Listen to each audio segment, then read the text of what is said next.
Welcome to Taiwan Talks. I'm Ian Kavat. The top U.S. admiral in the Pacific, Samuel Paparo, has told the Washington Post that if Beijing invades Taiwan, the U.S. will unleash an unmanned Hellscape in the Taiwan Strait using an army of drones. It would be designed to distract China and buy the United States time to respond. And in Time magazine, U.S. President Joe Biden said for a fifth time that the U.S. would help to defend Taiwan in the event that China attacks. Today, we're discussing the U.S.'s role in the defense of Taiwan. Joining us today are Yeh-chung, National Chengchi University Department of Diplomacy Professor and Chair, and Wen-Ti Sung, Atlantic Council Global China Hub Non-Resident Fellow. Very warm welcome to both of you on the show today. Thank you. Under the $1 billion US replicator program, should China invade Taiwan, Washington has plans to deploy thousands of lethal drones from surface vessels and submarines to aerial drones to fight Chinese invading forces entering the Taiwan Strait, effectively acting as a kind of first line of defense. Now, while new Indo-Pacific Commander Admiral Samuel Paparo's two predecessors both testified in Congress that there is no need to change the U.S. policy on strategic ambiguity, at Paparo's confirmation hearing in February, he did not defend strategic ambiguity as his predecessors had. He said, "There is no ambiguity for the joint force. Instead, there is mission clarity for the joint force under the Taiwan Relations Act." And Paparo repeated, clarity and mission focus. So, Wen-Ti, let me come to you first. What is the clarity that Paparo is referring to in the Taiwan Relations Act?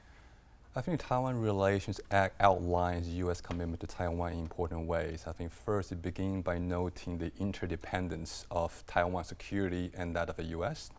It goes further. Second, it talks about how U.S. is obligated to provide military equipment, defense articles to Taiwan to help Taiwan maintain the ability to defend itself. Third, it also obligates the U.S. to maintain military capacity needed to resist any non-peaceful means-oriented effort to harm Taiwan's security. So all this together, it means that U.S. is very much interested in the security of Taiwan, and that U.S. is obligated to provide both the ability to help Taiwan defend itself and, should the occasion calls for it, maintain U.S. own ability to intervene meaningfully in a military manner. Professor Liu, does that mean that clarity actually always existed in the TRA? Yeah, I think so. And I agree with Wen-Ti about his comment. Especially if we read the Taiwan Relations Act carefully, we can easily find that there are 18 sections in the law itself.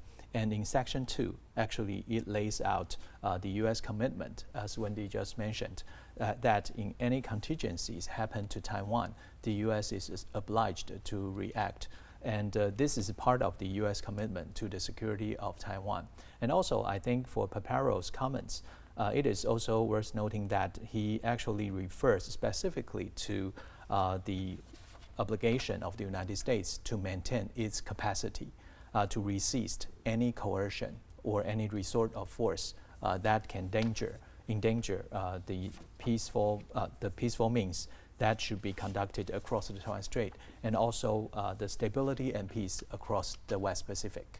So, if I understand it correctly, so essentially, if that peace is disrupted, then that essentially triggers the U.S. to react. Yes, I believe so. Right, okay. Now let's take a look at Biden's interview in Time magazine, published on June 4th. He was asked what he meant saying the U.S. would defend Taiwan. Now the journalist asked, does it mean boots on the ground? What shape would that take? I've made clear to Xi Jinping that we signed on to previous presidents going way back to the policy that we are not seeking independence for Taiwan, nor will we not defend Taiwan if China unilaterally tries to change the status. And so we're continuing to supply capacity. And we've been in consultation with our allies in the region. The journalist asked, so if I might, not ruling out the possibility of deploying US troops to Taiwan in the case of an invasion, not ruling out US military force. There's a distinction between deploying on the ground air power and naval power, etc. Now, this is Biden's fifth statement indicating the defense of Taiwan. So let's take a look back at how Biden has responded in the past few years to this question. If China invades Taiwan, would you be willing to send troops to protect Taiwan? In June 2024, Time magazine not ruling out US military force. September 2022, CBS 60 Minutes. Yes, if there was an unprecedented attack. May 2022 visit to Japan. That's the commitment we made. October 2021, CNN, yes, we have a commitment to do that. August 2021, ABC News, we made a sacred commitment to Article 5 that if anyone were to invade or take action against our NATO allies, we would respond. Same with Japan, same with South Korea, same with Taiwan. So, Wen-Ti, let me come to you off the back of that. Do you think Biden's statements in Time magazine this time are any different to the previous states? I think it's largely the same message. What it does is provide signal without quite providing the visuals, in a sense. What I mean by that is that it provides a clear signal to Taiwan that should major risk of military conflict really surges, then Taiwan's security is of grave concern to the U.S. and indeed the U.S. will feel it's compelled to therefore play an active role and intervene in a Taiwan Strait contingency. I think that broader message is consistent across all those statements out of Biden. And this time around, of course, he talks about in a way that, again, doesn't provide that clear cut of a visual. Like what form of military intervention would it take, for example? And obviously, on the one hand, you want to maintain a level of flexibility in response. And on the other hand, of course, by not providing a picture that's going to make it easier for Beijing to feel like Beijing still has somewhat of a face-saving way out of it.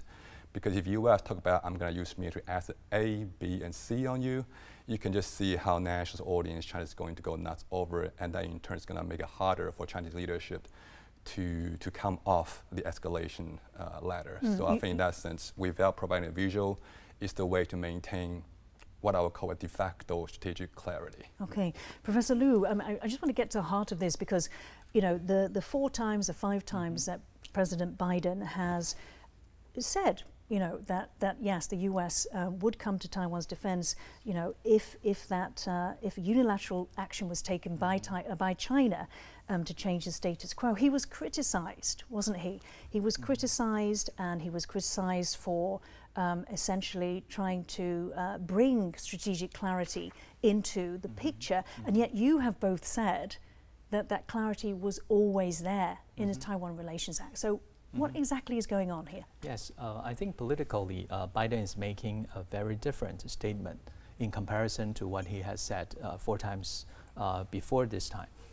Especially, to me, I would say the 4 times statement he just mentioned earlier, that seems to be the U.S. is committed to respond. But when we are talking about strategic clarity or strategic ambiguity, usually people would like to analytically separate the issue into 2 questions. One is whether the U.S. is going to respond. The second is about how. So this time, as we can see, I think Biden actually make a step forward, not only saying that the U.S. is going to respond, but also how to, even though he didn't clearly picture what is really going to happen afterwards. You mean in his comments about saying there's a difference between naval power, air power, ground power. So you're saying he's stepping more towards clarity by distinguishing. Yes, the 3 powers the U.S. military enjoys right now. And to me, I would say I'm not ruling out any possibilities about military deployment here. And I think it will be highly contingent to what really happens if a war occurs across the Taiwan Strait. If history is any indication, maybe the 3rd Taiwan Strait crisis between 1995 and 96 was worth noting. During that period of time, the United States actually deployed naval power, not only passing the Taiwan Strait, but also driving the naval forces in the near water of Taiwan. So I think this is a demonstration, or the Chinese would say it's the United States flexing its muscle against China. So I think this kind of maneuver may be adopted again, once and again, if anything happens across the Taiwan Strait. Okay. Wen-Ti, let's take a look at the latest U.S. arms sale. So it's the 14th by the Biden administration, over $300 million to Taiwan, which includes parts and equipment for advanced F-16 fighter jets. So, you know, China has a problem with this. It has right from the start. It gets very upset when the US sells arms to Taiwan. However, you mentioned at the top of the show that this is in the Taiwan Relations Act, which is legislation, different to the 3 communiques, which is guidance. Is that correct? It's not actual US legislation. So where is the disconnect between the legislation or the agreements between Taiwan, the US and Taiwan, the US and China? Right. When it comes to difference, between 3 communiques and Taiwan Relations Act, for example, Taiwan Relations Act is an act of U.S. Congress that is, in that sense, U.S. domestic law that binds all U.S. citizens, including the president, congressmen, and congresswomen, of course, to behave accordingly. Otherwise, they will be running afoul of the law.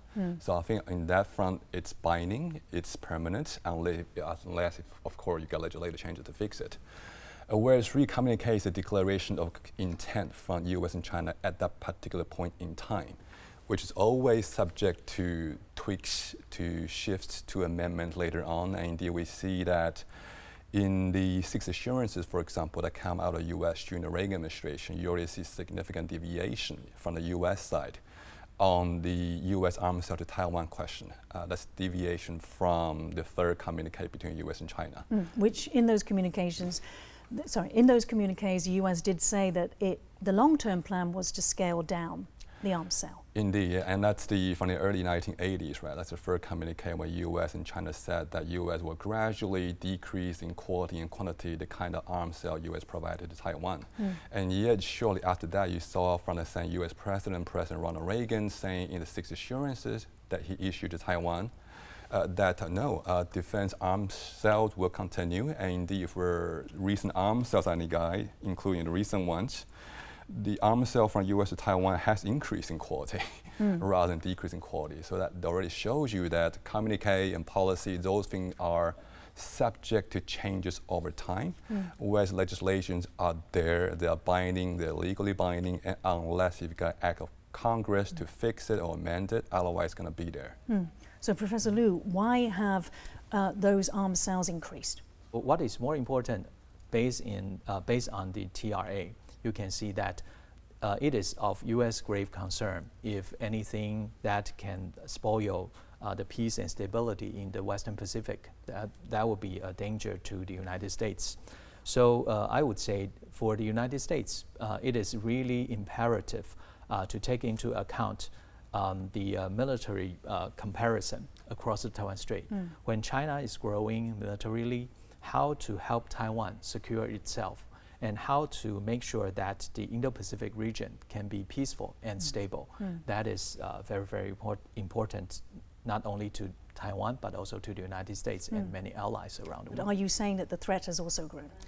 I think over time, yes, because as we all know that some people are joking, China's ambition to retrieve Taiwan, it is not a plot, it is not a conspiracy, it is always there. So to all of us, I think we need to bear in mind that the China actually constitutes an existential threat to Taiwan's security. So if China's behavior doesn't change in the years to come, I believe the United States would continue to increase its arms sales to Taiwan. Wen-Ti, let's go to the Chinese reaction. Of course, like I said, not very happy reaction from the Chinese, repeating the same themes. Taiwan is the first red line that should not be crossed. Supporting Taiwan's independent separatist forces would only escalate tension, bring Taiwan into a dangerous situation, also harm the U.S. itself, and then of course ending with the adhering to the One China principle and the provisions of the 3 communiques. So does China have any point in this? Do they have a point in criticizing the U.S. or not? All right, if I may begin by echoing Yeh-chung's point just now about Taiwan Relations Act provision as well, because Taiwan Relations Act does talk about how U.S. President and U.S. Congress, they shall determine the nature and quantity of defense articles to Taiwan. That's in the TRA, is it? That's in the TRA itself. Yeah. And they'll determine it according to the needs of Taiwan. So That's why I think we are seeing a lot more international consensus now that, in a way, it's China that's been causing this increase in U.S. arms sales to Taiwan, because the needs of Taiwan has been changing. And why has it been changing? Because China's own capabilities been changing, but also China's own declaratory statements about its ambition and urgency about Taiwan is also increasing as well. So in that sense, TI sub already justifies that there's need to override the third communique, and that need to justify come not from Taiwan side, not from US side, but actually come from China's own behavior and statements. So that's number one. And number two, on your question about US position on China, I think China obviously talk about a one China principle, whereas US has a one China policy. Beijing's position is that there's one China world, both mainland China and Taiwan are part of it, and that the sovereignty and territorial integrity of China is not divisible. And so that's Chinese position. They said to US, said to other countries like Australia, Japan, what have you, all the time. US position is that they have a US's own one China policy. By that, US says to Beijing, I hear you. I acknowledge that's what you think and that's what you say. That does not necessarily mean that Washington agrees with Beijing, but Washington is not going to openly say I agree or disagree with you unless it's sound atmosphere between the two sides. So in that sense, also US playing constructive ambiguity on that issue. And that's also, of course, create a loophole that Beijing tries to utilize sometime when you say Beijing keep criticizing US as if US is going against US own one China policy, even though Beijing itself knows that US's one China policy is not the same thing necessarily as China's own one China principle. Professor Liu, let me just quote to you something that's in the three communique. I believe it's in the first one. It says the US reiterates that it has no intention of infringing on Chinese sovereignty and territorial integrity or interfering in China's internal affairs or pursuing a policy of two Chinas or one China, one Taiwan. So do you think based on that, that China has a grievance? I think over time, yes.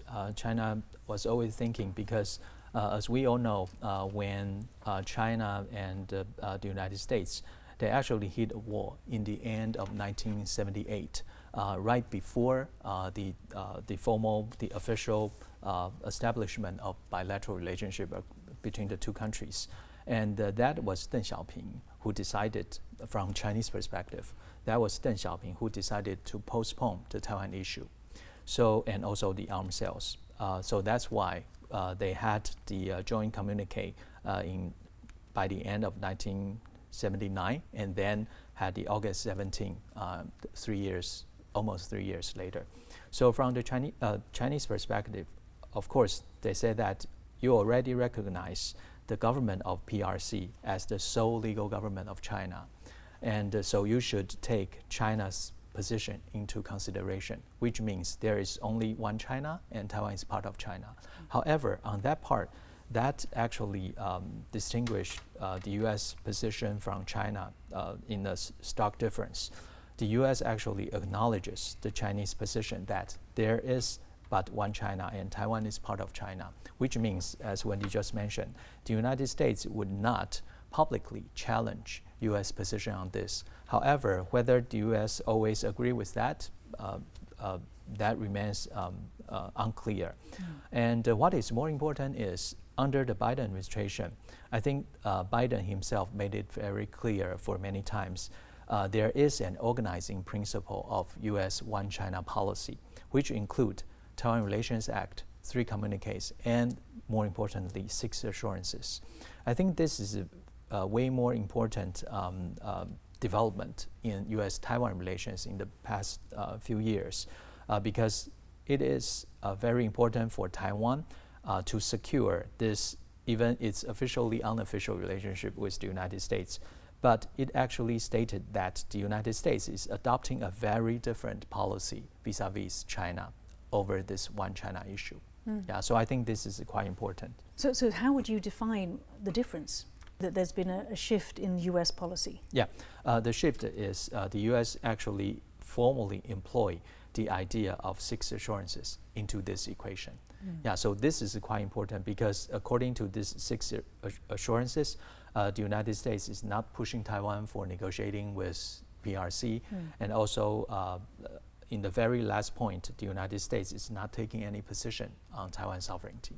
Yeah, I think this is quite different from what written in the communiques. Absolutely. Okay. And Wen-Ti, the Washington Post reported that just moving now to Donald Trump, because the US election is coming up in November, so it could be that there is a new president in Washington. Washington Post reported that a closed door New York campaign fundraiser at the end of May, Donald Trump suggested that he, quote, would have bombed Moscow and Beijing if Russia invaded Ukraine or China invaded Taiwan, much to the surprise of some of the donors. And yet, in an April 12th interview with Time magazine, and generally what he says in public, actually this goes a little bit further. He said Communist China's leaders have to understand that things like that can't come easy, an invasion, Trump says, but he declined to say whether he would come to Taiwan's defense. So I want you to assess what you think is the difference between these two approaches by Trump and Biden. Well, I mean, Trump, as we all know, is Mr. Uncertainty and Mr. Unpredictability, I should say. And I think this so just neither goes to clarity show. nor ambiguity. Well, he will keep you in suspense, as you like to say, right? Strategic suspense. Indeed. Oh, wow. It's fun how whenever we add the word strategic to anything, it just sounds so much cooler. But I mean, potential President Trump, obviously he has a largely transactional style of diplomacy that we are all familiar with from 2016 and 2020, and when he was in power in the US. And so I think his recent statement, these two statements sound slightly curious as well, because when he said that China should understand that things like that, meaning taking Taiwan, cannot come easy. That obviously creates room for different interpretation, because it doesn't mean that it doesn't come cheap or that it cannot come at all. I think that already is creating room for ambiguity there. So one could easily interpret it to mean a bargaining tactic vis-a-vis Beijing. So in that sense, that's not the best message. The other message... But it's just purely deterrence, isn't it? It could be deterrent, or you could be driving a hard bargain using a maximum pressure. So I think, again, that's probably his point as well, that he will always keep you in suspense. And that way he keep everybody on their toes, and that way he probably maintain the highest flexibility for himself and maybe a bargaining leverage vis-a-vis everyone else, both Beijing, Taiwan, and others. So I think that's Trump. One thing to know, however, that the other comment cited by Washington Post when he said that at the closed-door fundraiser, he said he would have bombed Moscow and Beijing if Russia invaded Ukraine or if China invaded Taiwan. Two things to note. One thing is that the Washington Post and other media went after that event to check with Trump's campaign spokesperson for further details, and to my understanding, no further details were provided on that particular comment. And also, that Washington Post story said that at the campaign fundraiser, when people heard that, some of the donors were surprised. So donors presumed are those who support Mr. Trump enough and presumably know him enough to want to donate major bucks to his campaign to help him get elected.